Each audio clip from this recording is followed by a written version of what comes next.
Selamat datang. Hari ini kita akan membahas sesuatu yang mungkin pernah Anda rasakan sendiri kalau pernah bepergian di Asia Selatan. Kita akan menyelami bab 7 dari buku Jugadyatra, judulnya The Grand Trunk Road to Nowhere.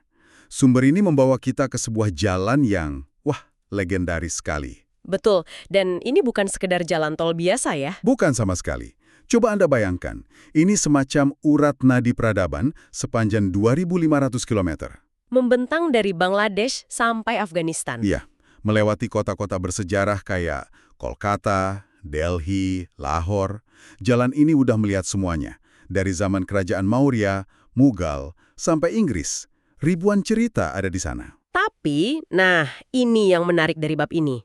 Penulisnya itu tidak mengajak kita untuk bernostalgia soal sejarahnya yang agung. Sebaliknya, jalan ikonik ini dia jadikan semacam laboratorium. Laboratorium untuk apa? Untuk membedah fenomena yang sangat modern dan terus terang brutal. Kenapa sih jalanan di India itu termasuk yang paling mematikan di dunia? Dan jawabannya, ternyata jauh lebih dalam dari sekedar aspal yang berlubang. Nah, ini dia yang bikin saya penasaran. Jadi, misi kita di sini adalah mencoba mengerti apa sih yang ada di kepala para pengemudi ini. Kita akan bongkar psikologi di balik kekacauan lalu lintas yang luar biasa itu, dan gimana semua ini nyambung ke konsep khas India, Jugat. Jugat, betul. Seni improvisasi untuk mengakali sistem. Oke, mari kita mulai dari pengalaman langsung penulisnya. Dia cerita soal perjalanan darat sama keluarganya dari Delhi ke Lembah Kulu. Di pegunungan Himalaya. Iya. Harusnya kan liburan yang menyenangkan ya? Tapi ternyata, perjalanan itu langsung jadi etalase anarki jalanan. Anarki itu kata yang sangat pas. Gambaran yang dilukiskan penulisnya itu benar-benar hidup. Coba Anda bayangkan ya, satu motor dinaiki satu keluarga isinya 5 orang. 5 orang? 5. Ayah yang nyetir, anak paling kecil duduk di tangki bensin di depannya, terus ada 2 anak lagi diapit di antara ayah sama ibu di jok belakang. Itu pemandangan biasa. Itu gila sih. Saya di sini lihat 3 orang di satu motor aja udah ngeri. Ini 5. Apa mereka nggak takut jatuh ya? Kayaknya rasa takut itu udah terkikis oleh kebiasaan. Belum lagi penulis cerita soal mobil SUV mewah yang seenaknya motong jalur tanpa lampu sen. Seolah-olah jalan punya sendiri. Persis. Atau momen pas mereka sampai di perempatan yang lampu lalu lintasnya rusak. Merah, kuning, hijau, semua nyala barengan. Wah, kacau total itu pasti. Kekacauan total. Semua orang dari semua arah maju barengan. Penulisnya bilang itu seperti perang habis-habisan untuk memperebutkan setiap inci aspal. Saya bisa bayangin, klakson di mana-mana, semua orang saling teriak. Tapi ini bukan cuma soal macet dan nggak nyaman kan? Ini beneran bahaya kan? Sangat berbahaya. Di sepanjang jalan itu mereka terus-menerus lihat bangkai kecelakaan, ada truk terguling di pinggir jalan, mobil-mobil yang rengsek kayak kaleng minuman, bahkan mobil mereka sendiri jadi korban. Kena juga? Kena. Kaca spion samping mereka hancur diserempet truk yang ngebut dari arah berlawanan dan terlalu makan jalur. Nah, disinilah pengalaman pribadi penulis nyambung sama statistik nasional yang mengerikan. Emang separah apa angkanya? Buku ini kasih data dari tahun 2015, saat itu India mencatat angka kematian akibat kecelakaan lalu lintas tertinggi di dunia. Tertinggi di dunia? Berapa? Lebih dari 137.000 orang meninggal. Dalam 1 tahun. Tunggu, 137.000. Itu kan setara populasi satu kota kecil yang hilang tiap tahun cuma karena kecelakaan. Betul. Artinya hampir 400 orang setiap hari. Astaga. Padahal saya yakin mereka punya peraturan lalu lintas kan? Ada batas kecepatan, kewajiban sabuk pengaman, helm. Tentu saja ada.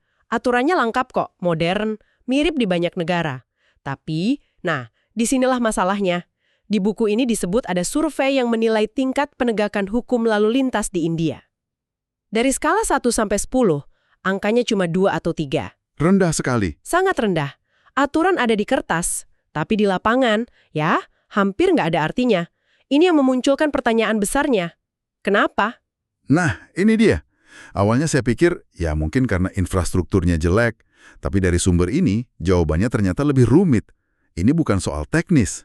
Tapi soal manusia. Tepat. Penulisnya membawa kita ke penemuan sebuah firma konsultan unik, namanya Final Mile.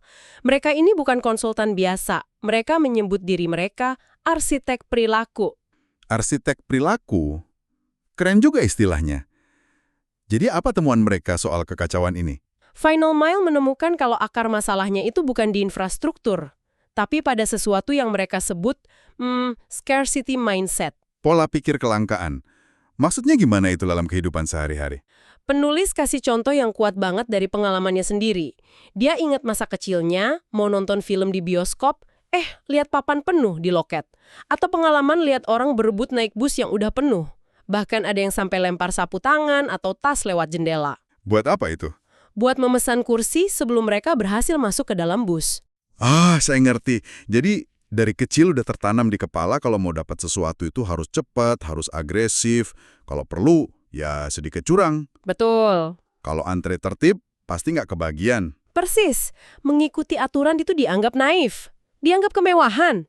Anda harus cari jalan pintas, harus improvisasi. Nah inilah esensi dari Jugat. Pola pikir ini yang terbentuk dari pengalaman berebut tiket atau kursi bus, kemudian dibawa ke jalan raya. Jalanan jadi arena kompetisi berikutnya. Dan cara pikir kayak gini kelihatan jelas banget di jalan. Lomba buat selalu 1 inci di depan mobil lain, bahkan pas macet total. Atau yang paling umum, melawan arus. Iya, melawan arus di sisi jalan yang salah, cuma karena lajurnya kelihatan kosong dan dianggap lebih cepat daripada muter balik di tempat yang benar. Ada satu contoh juga di jalanan yang diceritakan di buku ini yang menurut saya brilian sekaligus mengerikan. Apa itu?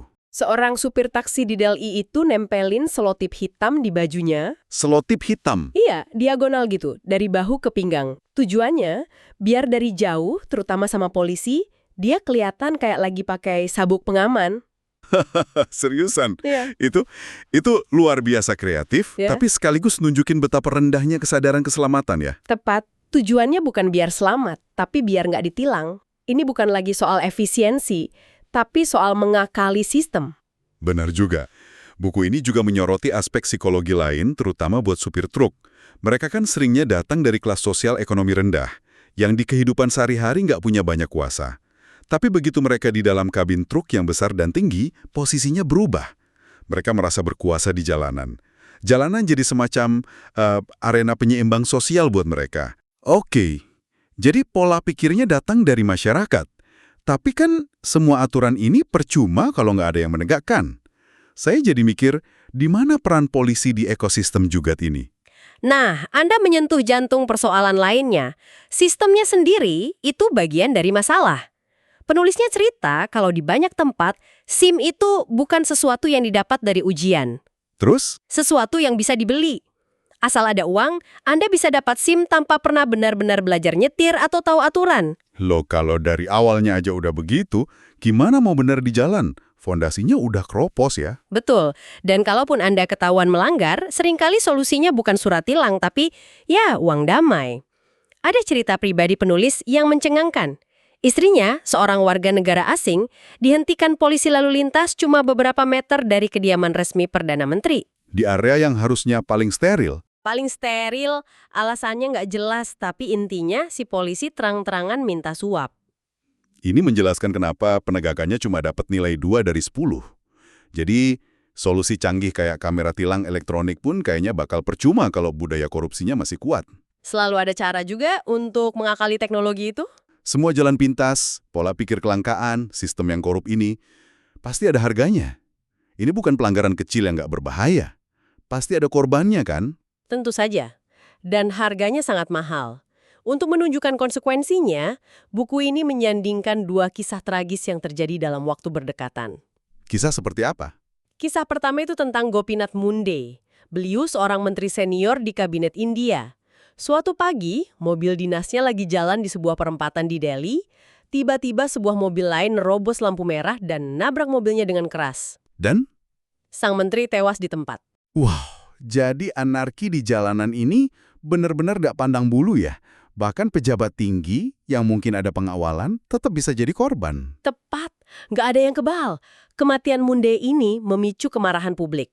Semua orang menuntut pemerintah memperketat aturan. Tapi, disinilah ironi tragisnya muncul di kisah kedua. Ada apa di kisah kedua? Terjadi beberapa minggu setelahnya. Korbannya bukan pejabat, tapi seorang anak laki-laki umur 2,5 tahun, namanya Dev. Ibunya lagi gendong dia sambil jalan di pinggir jalan, tiba-tiba sebuah becak listrik atau e-rickshaw yang ngebut nabrak si ibu. Ya Tuhan. Tabrakan itu bikin si ibu kehilangan keseimbangan. Dev terlepas dari gendongannya dan nasib buruk menimpanya. Dia jatuh tepat ke dalam wajan besar berisi minyak mendidih milik seorang pedagang kaki lima. Astaga. Pedagang itu buka lapak ilegal, menempati trotoar yang harusnya buat pejalan kaki. Dev meninggal karena luka bakar parah.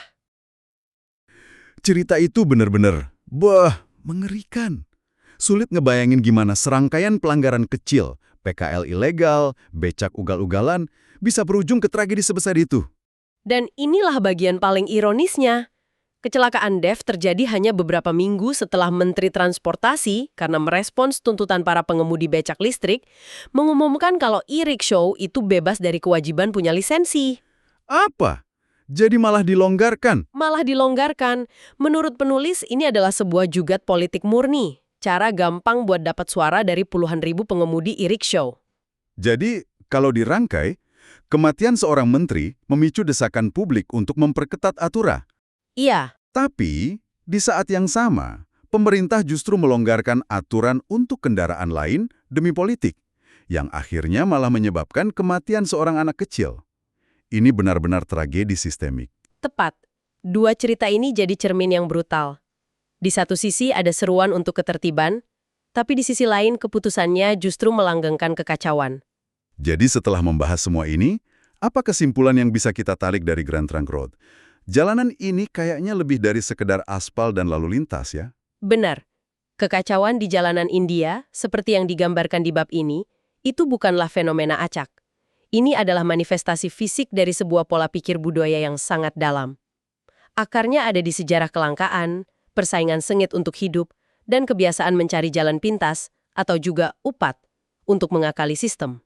Jalanan pada akhirnya adalah cermin jujur dari masyarakatnya. Tepat sekali. Ini menyadarkan saya bahwa solusi sederhana kayak bangun jalan yang lebih lebar atau pasang lebih banyak lampu lalu lintas, itu nggak akan pernah cukup. Kalau software manusianya, cara berpikirnya, nggak diubah, ya kekacauan akan selalu menemukan cara untuk muncul lagi. Persis. Buku ini nunjukin betapa krusialnya memahami psikologi di balik perilaku. Ini tantangan perubahan perilaku dalam skala massal. Dan itu jauh-jauh lebih sulit daripada sekedar nambal lubang di jalan. Dan ini membawa kita pada satu pertanyaan penutup yang menarik untuk Anda renungkan. Di dalam buku ini, ada satu observasi yang menggelisahkan.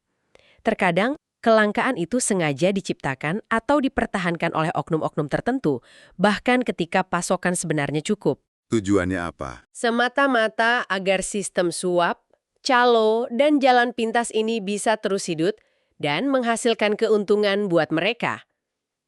Nah, pertanyaan untuk Anda adalah, seandainya suatu hari nanti masalah-masalah mendasar seperti korupsi sistemik dan inefisiensi pemerintah ini berhasil diatasi, apakah pola pikir beciat di jalanan akan ikut lenyap? Ataukah perilaku ini sudah begitu mendarah daging, sudah jadi bagian dari DNA budaya, sehingga akan terus ada terlepas dari apapun alasan aslinya?